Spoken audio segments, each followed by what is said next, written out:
الحمد لله رب العالمين وصلى الله وسلم وبارك على نبينا محمد وعلى آله وصحبه أجمعين أما بعد. On continue la lecture du livre Qasasul Anbiya, Cheikh Abdurrahman ibn Nasir al-Sa'di rahimahullah ta'ala. La semaine dernière, on avait lu l'introduction du livre et on avait commencé de lire l'histoire de Adam alayhi salam. Et on s'est arrêté à la parole de Shaitan qu'Allah subhanahu wa ta'ala a cité dans Surat Sad. Qala rabbi fa'anzirni ila yawmi yub'athun. Ô Seigneur, accorde-moi un délai jusqu'au jour où ils seront ressuscités, afin de pouvoir se consacrer à toute son animosité qu'il a envers Adam et sa descendance. C'était bien là qu'on s'est arrêté. ثم قال رحمه الله تعالى ولما كانت حكمة الله اقتضت أن يكون الآدمي مركبا من طبائع متباينة وأخلاق طيبة أو خبيثة، وكان لابد من تمييز هذه الأخلاق وتصفيتها بتقدير أسبابها من الابتلاء والامتحان الذي من أعظمه تمكين هذا العدو من دعوتهم إلى كل شر. أجابه فقال قال فإنك من المنظرين إلى يوم الوقت المعلوم. فقال لربه معلنا معصيته وعداوته آدم وذريته قال فبما أغويتني لأقعدن لهم صراطك المستقيم ثم لآتينهم من بين أيديهم ومن خلفهم وعن أيمانهم وعن شمائلهم ولا تجد أكثرهم شاكرين. قال إبليس هذه المقالة ظنا منه لأنه عرف ما جبل عليه الآدمي، ولقد صدق عليهم إبليس ظنه فاتبعوه إلا فريقا من المؤمنين. Et parce que la sagesse d'Allah subhanahu wa ta'ala a fait en sorte que l'être humain soit doté de natures différentes et de comportements bons ou mauvais,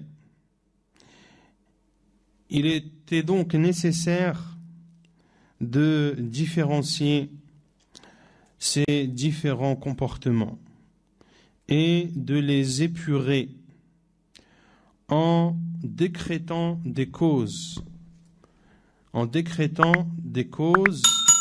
comme l'examen, al-ibtila, les épreuves.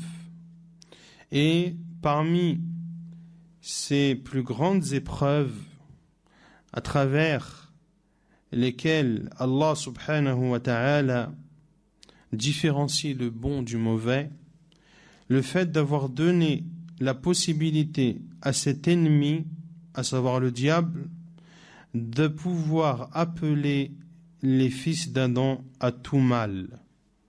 Allah subhanahu wa ta'ala a dit au diable, lorsqu'il a demandé à Allah azza wa jal de lui accorder un délai, Allah azza wa jal dit selon le sens قال فإنك من المنظرين. Tu es celui à qui l'on a accordé un délai supplémentaire. إلى يوم الوقت المعلوم. Jusqu'au jour de l'heure connue. Et le diable, Iblis, a dit à Allah subhanahu wa ta'ala, pour montrer ouvertement sa désobéissance et son animosité vis-à-vis de Adam et de sa descendance, il a dit, comme le rapporte Allah azza wa jal dans les versets 16 et 17 de Surat Al-A'raf, Qala bima aghwaytani, puisque tu m'as mis en erreur, je m'assoirai pour eux sur ton chemin droit, puis je viendrai devant eux, derrière eux, à leur droite et à leur gauche, et tu ne trouveras parmi eux que très peu de reconnaissants. Iblis a dit cette parole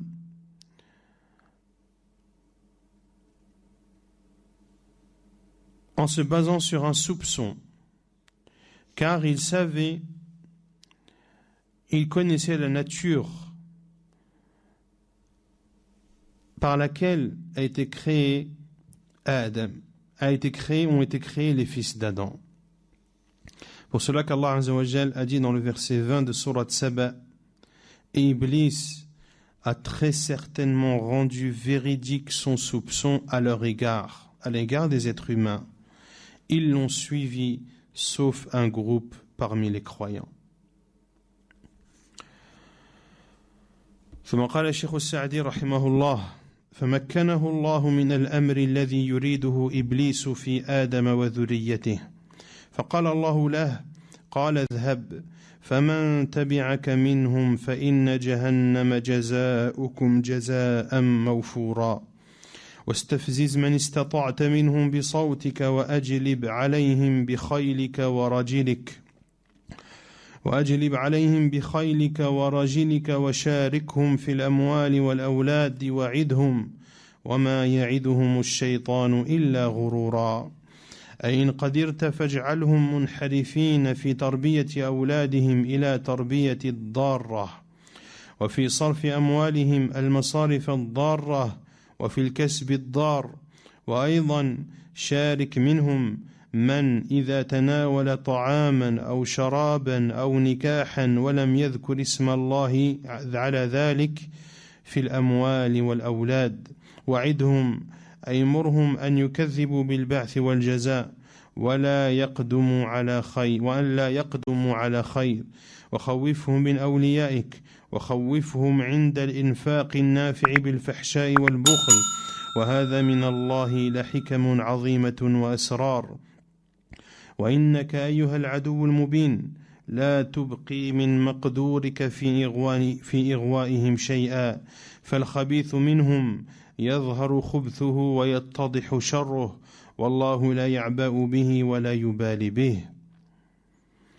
Allah subhanahu wa ta'ala a donc permis à Iblis de pouvoir faire ce qu'il veut vis-à-vis de Adam et de sa descendance.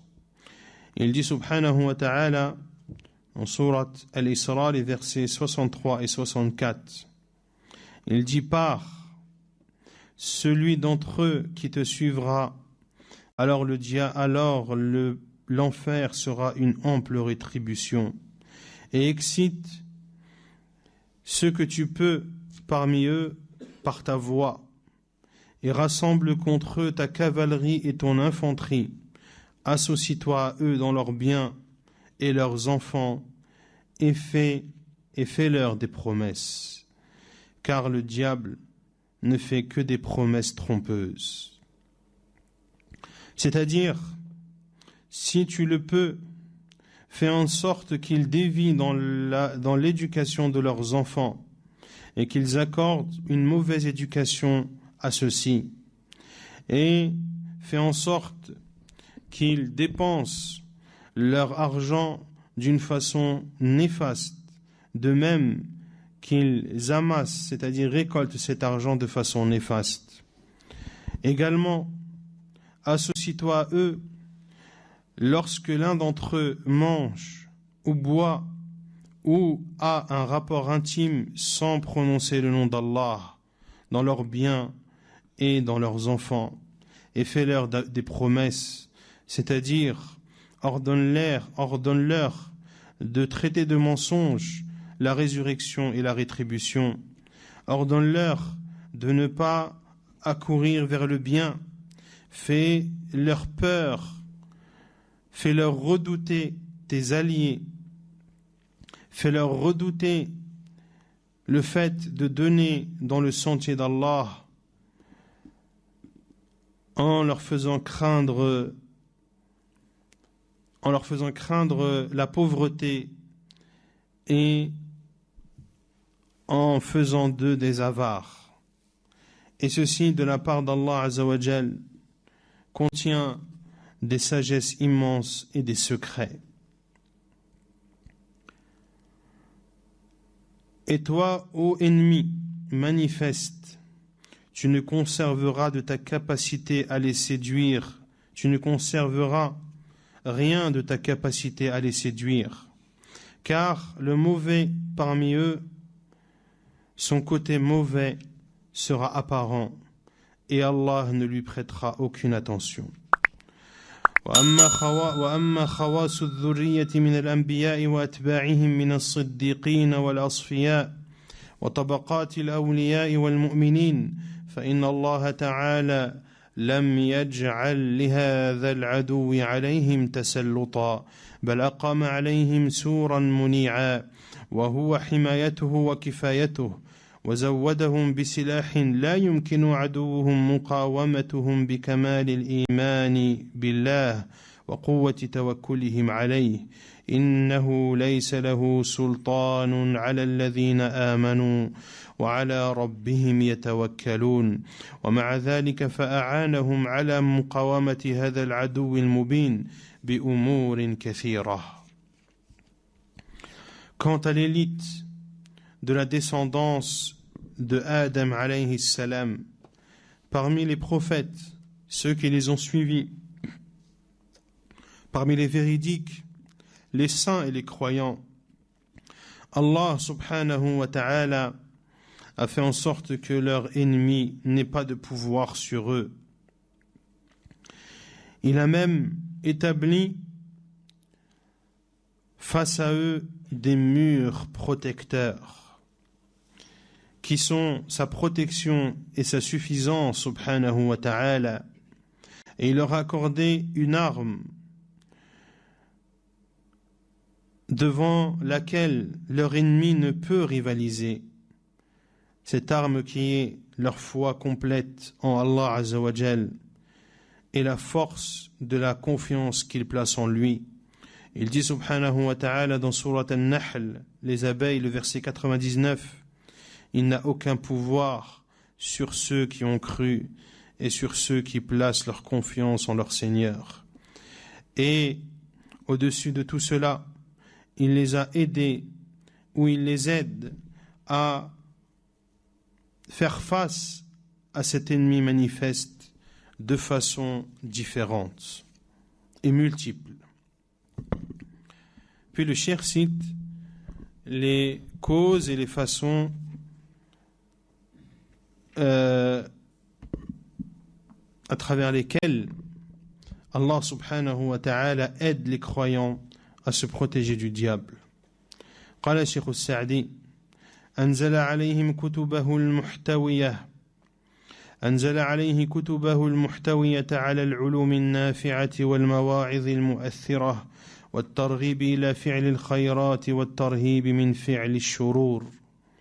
Allah Azza wa Jalla a descendu sur eux son livre qui contient des sciences bénéfiques, des exhortations touchantes, des incitations à faire le bien et des mises en garde à faire le mal. وأرسل إليهم الرسل مبشرين من آمن بالله وأطاعه بالثواب العاجل ومنذرين من كفر وكذب وتولى بالعقوبات المتنوعة وضمن لمن اتبع هداه الذي أنزل به كتبه وأرسل به رسله أن لا يضل في الدنيا ولا يشقى في الآخرة وأنه لا خوف عليه ولا حزن يعتريه. Allah Azza wa Jalla a envoyé vers eux des prophètes qui annoncent la bonne nouvelle à ceux qui ont cru en Allah et qui lui obéissent. Ils lui annoncent la bonne nouvelle d'une récompense précipitée. Ils mettent en garde ceux qui ont mécru, ceux qui traitent de mensonges et qui se détournent de châtiments divers et variés.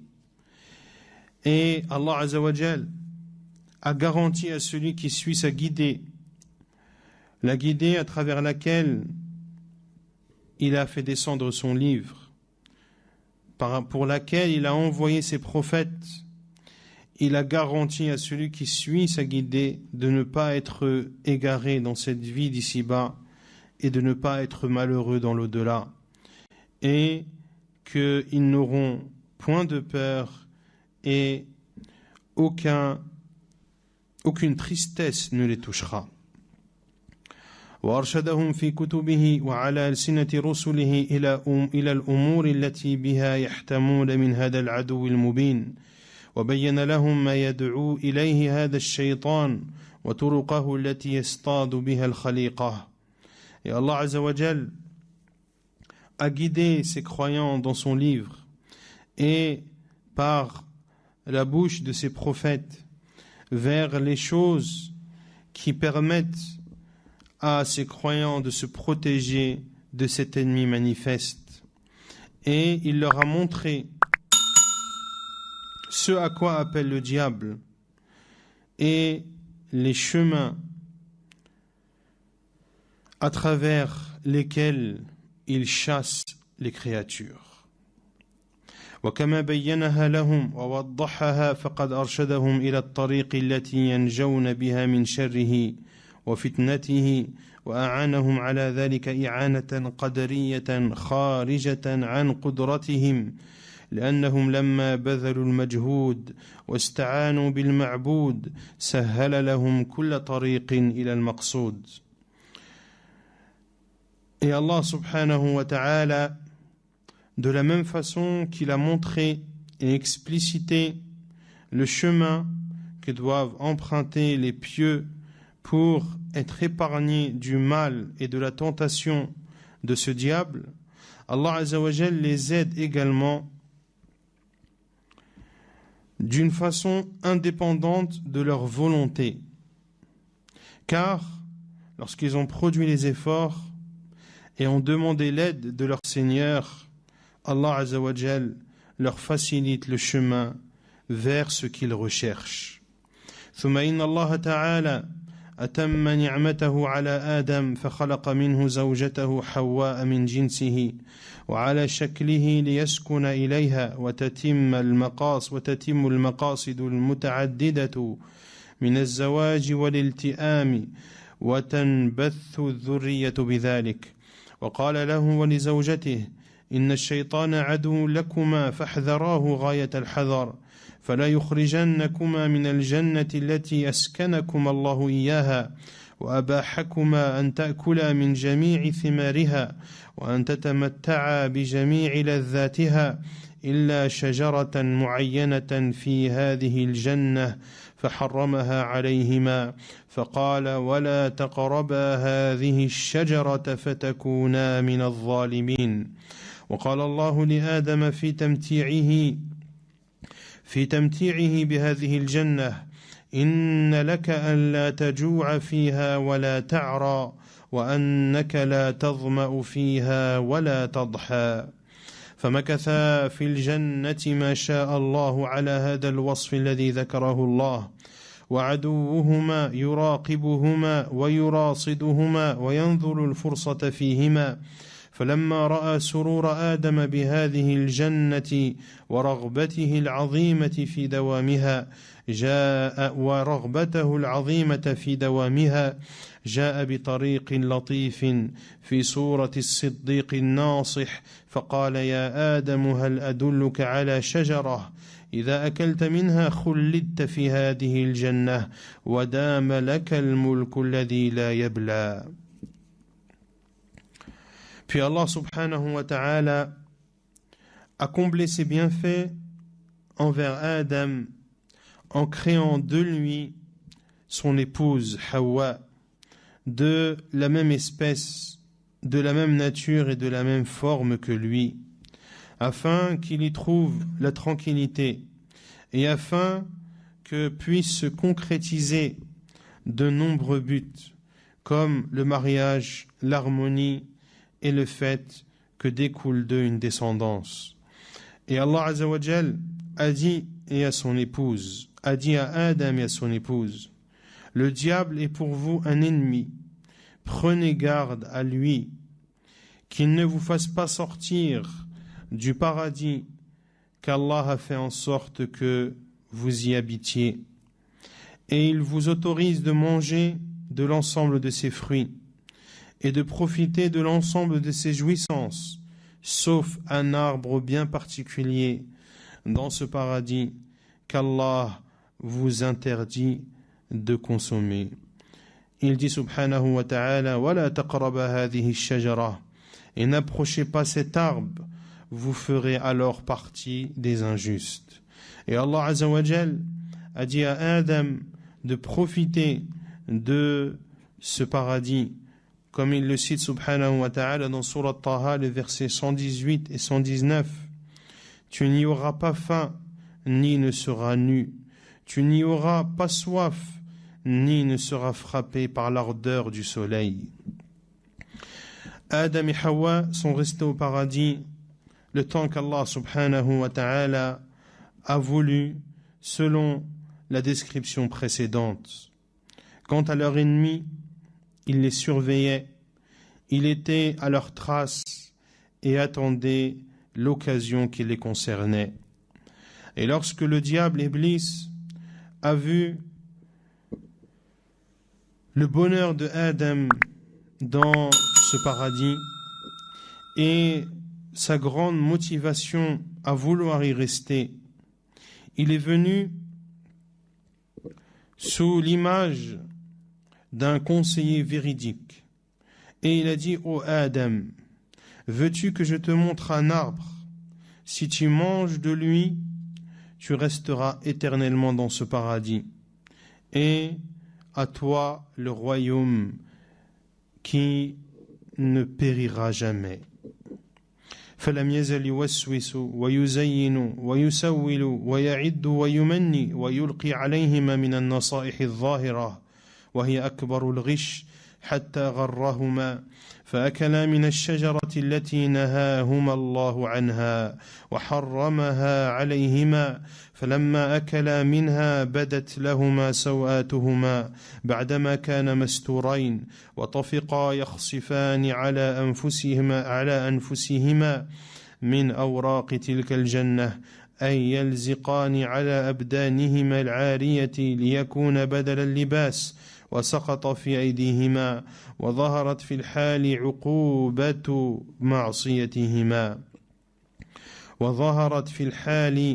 عقوبة معصيتهما وناداهما ربهما ألم أنهكما عن تلكما الشجرة وأقل لكما إن الشيطان لكما عدو مبين فأوقع الله في قلوبهما التوبة التامة والإنابة الصادقة فتلقى آدم من ربه كلمات فتاب عليه قال ربنا ظلمنا أنفسنا وإن لم تغفر لنا وترحمنا لنكونن من الخاسرين. Le diable n'a cessé de les troubler, de leur insuffler de ses mauvaises idées, de leur embellir, de leur promettre, jusqu'à les avoir trompés, et qu'ils aient mangé de cet arbre qu'Allah leur avait interdit de manger. Et lorsqu'ils ont mangé de cet arbre, leur nudité apparut. Leur nudité apparut après qu'elle ait été auparavant cachée. Ils se mirent alors à cacher leur nudité avec les feuilles du paradis, c'est-à-dire qu'ils collaient les feuilles sur leur corps nu afin que ces feuilles prennent la place de leurs vêtements. Et à ce moment-là est apparu le châtiment de leurs péchés. Leur Seigneur les appela et leur dit: ne vous avais-je pas interdit de manger de cet arbre? Et ne vous avais-je pas dit que le diable était pour vous un ennemi manifeste? Allah Azza wa Jalla a alors fait en sorte à leur inculquer dans leur cœur le repentir sincère, le repentir complet et le retour sincère. فَتَلَقَّى آدَمُ مِنْ رَبِّهِ كَلِمَاتٍ فَتَابَ عَلَيْهِ. Adam a reçu des paroles de son Seigneur qui lui a pardonné. Ils ont dit, comme Allah Azza wa Jalla le dit dans Surat Al-A'raf, le verset 23, ils ont dit, c'est-à-dire Adam et Hawa: ô notre Seigneur, nous avons offensé nos propres personnes, et si tu ne nous pardonnes pas, et si tu ne nous fais pas entrer dans ta miséricorde, nous ferons alors partie des perdants. فتاب الله عليهما ومحى الذنب الذي أصابا ولكن الأمر الذي حذرهما الله منه وهو الخروج من هذه الجنة إن تناولا منها تحتم وقضى فخرج منها إلى الأرض التي حشى خيرها بشرها وسرورها بكدرها وأخبرهما الله أنه لا بد أن يبتليهما وذريتهما وأن من آمن وعمل صالحا كانت عاقبته خيرا من حالته الأولى ومن كذب وتولى فآخر أمره الشقاء الأبدي والعذاب السرمدي. Allah Azza wa Jal accepta alors leur repentir et effaça le péché que Adam et Hawa ont commis. Mais le sujet ou l'ordre qu'Allah Azza wa Jal, la chose sur laquelle Allah Azza wa Jal les avait mis en garde, à savoir qu'ils sortiraient du paradis s'ils mangeaient de cet arbre, cet ordre s'est avéré et ils sont sortis du paradis vers la terre dont les maux remplacent les biens du paradis et les peines remplacent les joies du paradis. Et Allah leur a informé qu'il est obligatoire qu'ils soient éprouvés, eux et leur descendance, et que celui qui croit et fait de bonnes œuvres, sa fin sera meilleure que la première situation de Adam lorsqu'il était au paradis, et que celui qui traite de mensonges et se détourne, alors sa destinée sera le malheur et le châtiment permanent. وحذر الله الذرية منه فقال يا بني آدم لا يفتننكم الشيطان كما أخرج أبويكم من الجنة ينزع عنهما لباسهما ليريهما سواتهما إنه يراكم هو وقبيله من حيث لا ترونهم. Et Allah subhanahu wa ta'ala a mis en garde la descendance de Adam contre le diable.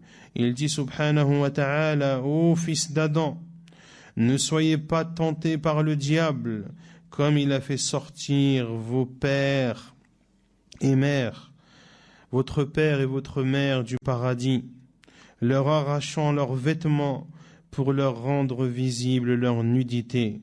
Innahu yarakum, il vous voit, lui et son groupe, alors que vous ne les voyez pas.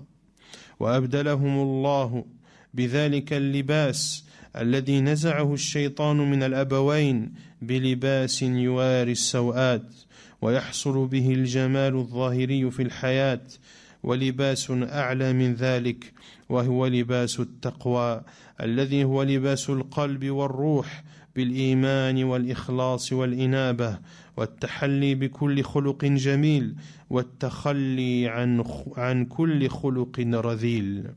Et Allah subhanahu wa ta'ala a remplacé les vêtements qu'avait enlevé le diable aux deux parents par des vêtements qui cachent leur nudité et des vêtements qui donnent la beauté apparente dans cette vie d'ici-bas. Mais Allah Azza wa Jalla leur a donné aussi un vêtement plus élevé que celui-ci et meilleur, qui est le vêtement de la piété, celui qui revêtit le cœur et l'âme par la foi, la sincérité et le repentir, et qui orne la personne de tous les comportements louables et les préserve ou les purifie de tout comportement vil. ثم بث الله من آدم وزوجه رجالا كثيرا ونساء ونشرهم في الأرض واستخلفهم فيها لينظر كيف يعملون. Puis Allah subhanahu wa ta'ala a fait en sorte qu'advienne de Adam et de son épouse de nombreux hommes et femmes, et il a fait en sorte qu'ils se propagent sur terre et les a fait hériter afin de voir de quelle façon ils vont œuvrer. ونكتفي بهذا القدر سبحانك اللهم وبحمدك أشهد أن لا إله إلا أنت أستغفرك وأتوب إليك.